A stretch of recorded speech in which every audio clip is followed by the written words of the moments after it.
Hello, and welcome back to my channel. If you are new here, my name is Lenice. I am a registered nurse and I do these cool little nursing videos. As you can see, the background has changed because I have started my contract in Atlanta, Georgia. I'm so excited.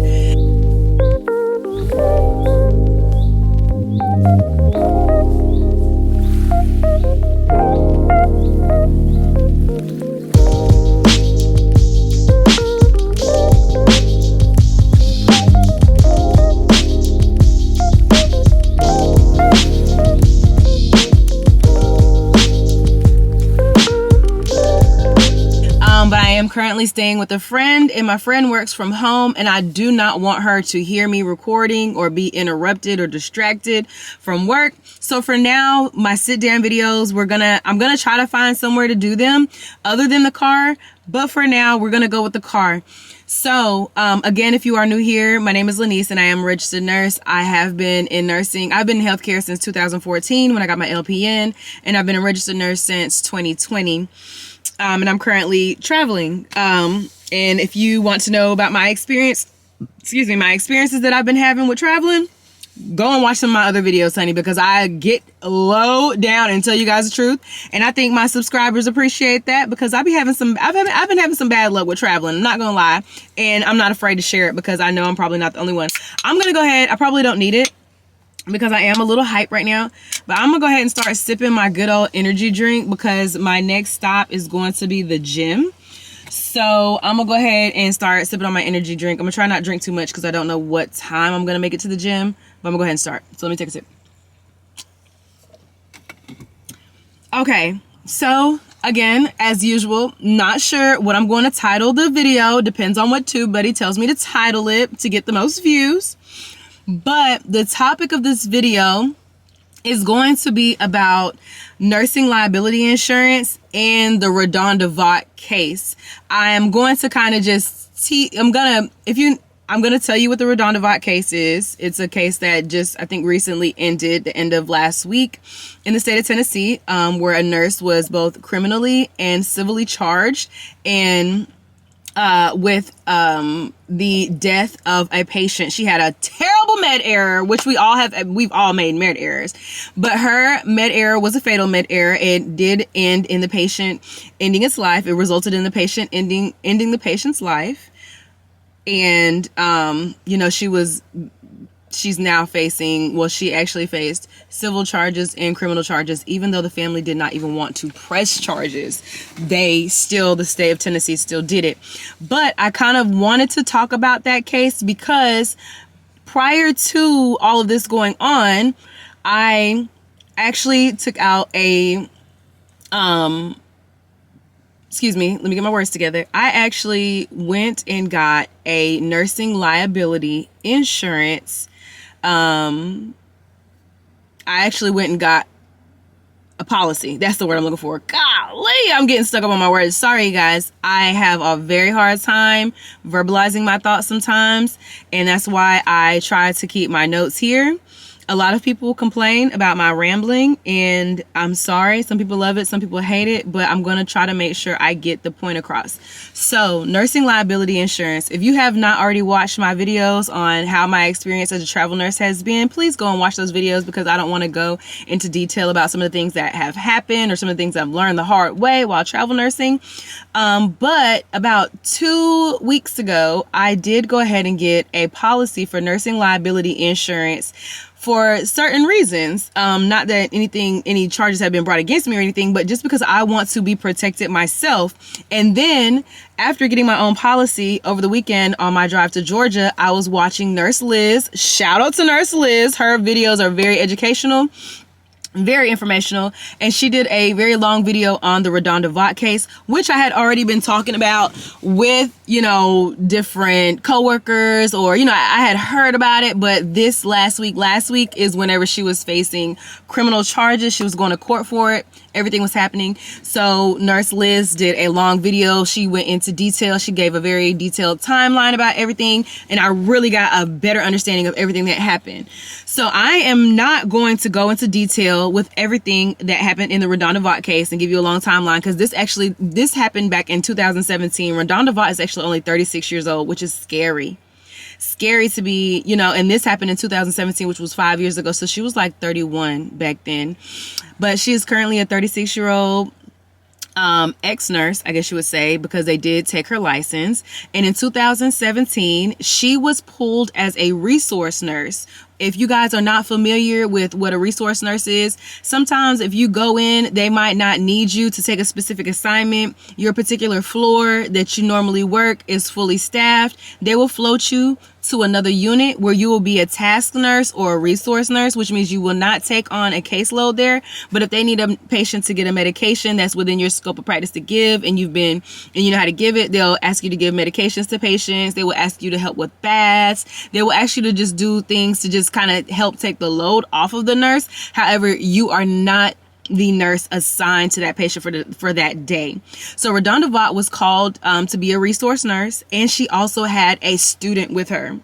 Distraction, very big distraction. She was asked to give a patient Versed.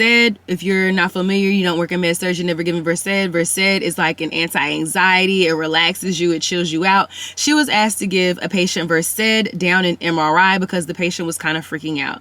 To give you guys an idea of the patient's family did not want to press charges on Redonda because, for one, the patient had already been sick. She had already been sick. Redonda, let me also add, she was working on a neurology floor. That was her normal floor. And I believe that was the floor that she was also being a resource nurse on. Don't quote me on that. But this patient did already have neurological issues. She had already been very sick. I honestly don't remember how old she was, but she wasn't very old.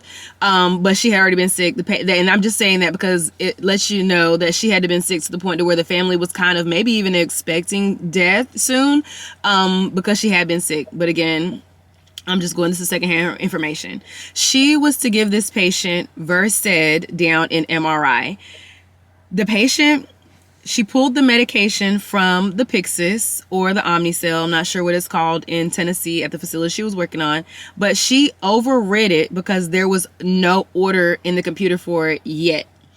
So she overrid it. And instead of typing in midazolam, which is the generic name for Versed, she typed in VE, because we all know that's how Versed is VERSED.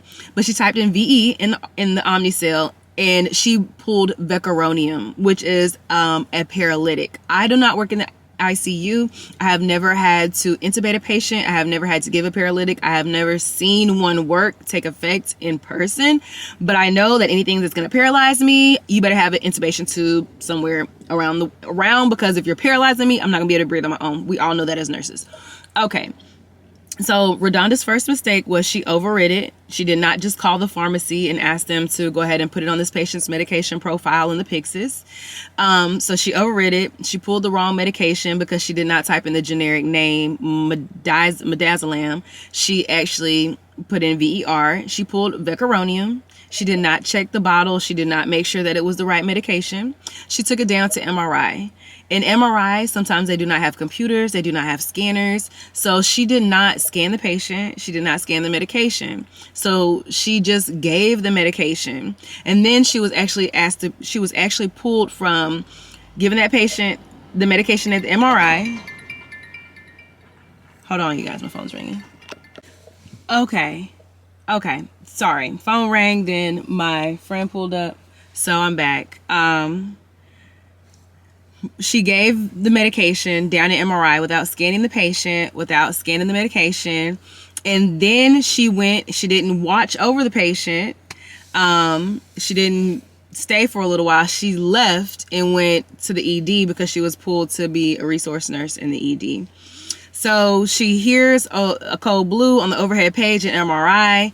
She gets done doing what she's doing in the ED. She goes back to the original floor that her patient came from to check. Come to find out, the patient passed away. And the nurse for that patient asked her, "Hey, what did you give?" She pulled the bottle out of her pocket, and it was vecuronium. So patient ended up passing away. She made a very huge med error. 5 years later, she was charged. She was charged civilly. They took her license, and she was charged civilly. And then this week, I think she was actually found guilty of all criminal charges also. If you want the details, you guys are going to have to kind of do your own research as far as that, because I just wanted to talk about why it is important to get your liability insurance. And again, I didn't get liability insurance because I was following this case closely. I actually have a friend who used to work for NSO. That is actually who I got my liability insurance from. She used to work at NSO as like a customer service agent, and she used to tell me all the time, like, Lenice, you just need to get some liability insurance. She told me to get $2 million, but I only got $1 million because that was all that was offered to me.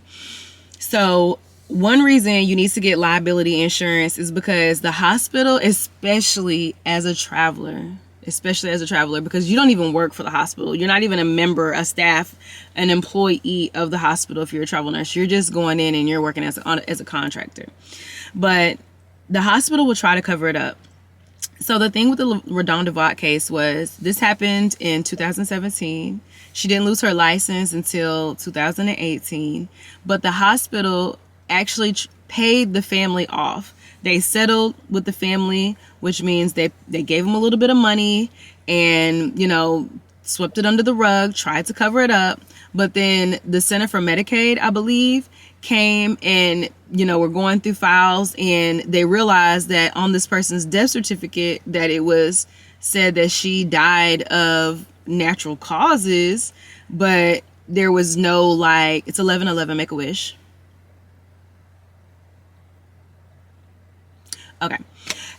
So two neurologists signed the death certificate saying that she died of natural causes, which was a lie. She died of a med error. Because she died the next day also. I'm sorry, I want to make sure I at least tell that part of the story. But they said she died the next day of natural causes when really it was due to the med error. And they tried to cover it up by just paying the family, which a lot of hospitals do whenever it comes to medical malpractice. They just try to pay the family off. But then whenever they start getting these, like the Center for Medicaid, a lot of hospital funding is from Medicaid. And so whenever Medicaid began to investigate the story, they wanted to know what happened. They went and threw Redonda under the rug. So it's normal for a nurse to be given a fine. It is normal for a nurse to have their license revoked under circumstances like these. But to face jail time, for it to be said that it was intentional, that is not normal. But word on the street is that the hospital is the one that's really going after the nurse, because Vanderbilt is a very well-known hospital. It's a very big hospital in the state of Tennessee. So it looks awful that this happened, but it looks even worse that they tried to sweep it under the rug. So I feel like it's a little bit of trying to make an example out of Redonda, but it's also a little bit of the hospital just trying to shift the blame, because nothing happened to the physicians who signed the death certificate saying that she died of natural causes. Nothing happened to anyone but her, and she's also facing jail time, which, like I said, is not a normal occurrence. So going back to the original topic at hand, one reason that you should have medical liability insurance is because the hospital is always going to cover their ass before they cover yours. Now, don't get me wrong. If you're working for the hospital at the time, they say, hey, don't worry about it. Hey, we got you covered, but they only have you covered for when you work there. So if you're a travel nurse, you definitely want to get liability insurance.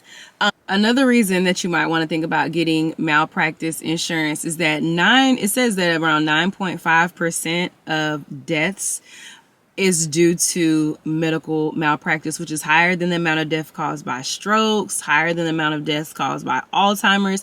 9.5% might not sound like a lot, but it says that around 251,000 people lose their lives due to medical malpractice. And that is not, and I believe, if I am remembering correctly, from the Nurse Liz video, about 95% of hospital deaths are due to malpractice or because of a mistake. We are humans performing a job on other humans, which makes it very hard. Nursing is supposed to be the number one trusted occupation, voted the number one most trusted occupation. But things like this, like seeing that nurses are going to jail, or how you have the potential to go to jail over a mistake. She did not intentionally harm that patient. Yes, she did make some mistakes. But those mistakes can happen when you're being floated. Those mistakes can happen when you're traveling and you just don't know policies and procedures, and things are done differently and floors are set up differently than what you're used to. You just never know what type of situation you're going to be put in as a nurse, and you definitely don't know what type of situation you're getting yourself into when you first start off traveling. So it is very important to have some type of cushion, some type of safety net, knowing that if something happens, I'll be able to afford a lawyer, or my insurance will cover a lawyer. It's just really safe to have. And I honestly don't have like a long list of reasons, but outside of the fact that the hospital will only cover themselves and try to protect themselves at all times, and you just never know what'll happen. I feel like we need to start protecting ourselves, and back to the case, seeing that you may be criminally charged for a medication error is going to, one, lower the number of nurses that report their med errors. Redonda, from the moment they asked her what she gave, she completely complied with the hospital, with the board of nursing, with everybody, 100%. She handled things the right way. But if there's somebody that can lie their way out of it to protect their nursing license, I'm almost positive it's going to be some people that are willing to lie their way out of it. But so the amount of medical malpractice that's going to be getting swept under the rug, I cannot imagine the number of med errors that go unreported now. But you just want to protect yourself, guys. You honestly just want to protect yourself, especially if you're traveling from hospital to hospital. My current contract, I'm not only traveling to a new hospital, but I'm going to be a float nurse within that hospital, which means I'm going to be going to different hospital systems, and I'm going to be going to different hospitals in this hospital system, which is also new to me. We did an AccuCheck. We worked on like AccuCheck testing today in orientation, and they have this old behind AccuCheck machine that I've never seen before, which lets me know that this hospital, the hospital looked a little old, so it might be a little antiquated.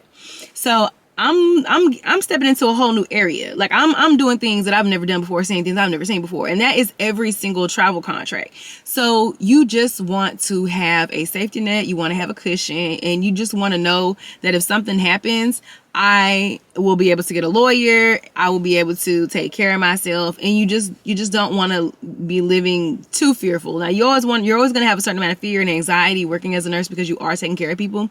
And the higher the acuity, I'm sure the higher the amount of anxiety it is.